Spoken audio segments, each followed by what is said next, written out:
OK, let's take you back now to the events in Myanmar, that apparent coup that has been underway after early morning raids by the military there, taking and detaining members of the senior ruling party in Myanmar. Let's find out a little bit more about what's going on. We can speak to Simon Adams, Executive Director of the Global Centre for the Responsibility to Protect, an organisation seeking to prevent mass atrocities. Thank you very much for coming on the programme. Thank you very much for having me. So we have a very tense situation in Myanmar, a country which is a democracy. It's ruled by its ruling party, de facto leader Aung San Suu Kyi. But the military, who were in charge for so many decades, is still a huge presence, still hugely influential in the country. And it seems now that they've taken a step by detaining leaders of the ruling party. What's your reaction to their move? Well, I think this is an incredibly dangerous and potentially deadly situation. And I fear greatly for people on the ground in Myanmar, especially for human rights defenders, for democracy activists, for independent journalists, for anybody who's opposed to military rule. And the only thing I would disagree with slightly is I think that, we've gone through this kind of democratic transition in Myanmar, but I think it's really still a military government with some trappings of democracy.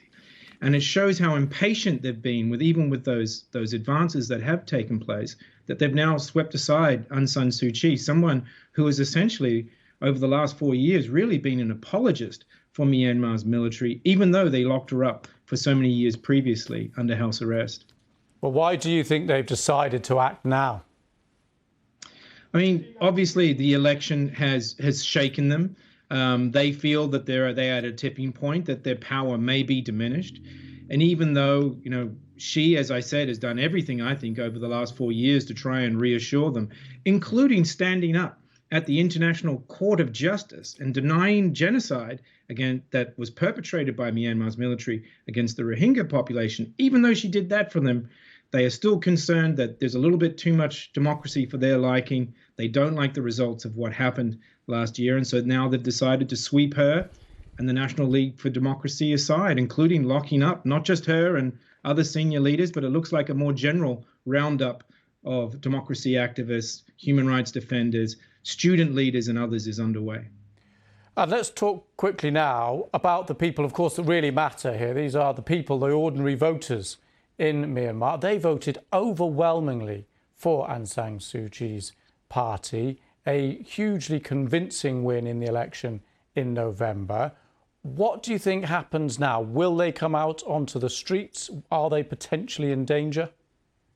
They are in enormous danger, and my heart really goes out to them. And, I've been trying to reach out over the last hour or so to literally anybody who I've had any contact with on the ground in Myanmar, whether that be journalists or others. And of course, as I'm sure you guys have done the same, nobody can be reached.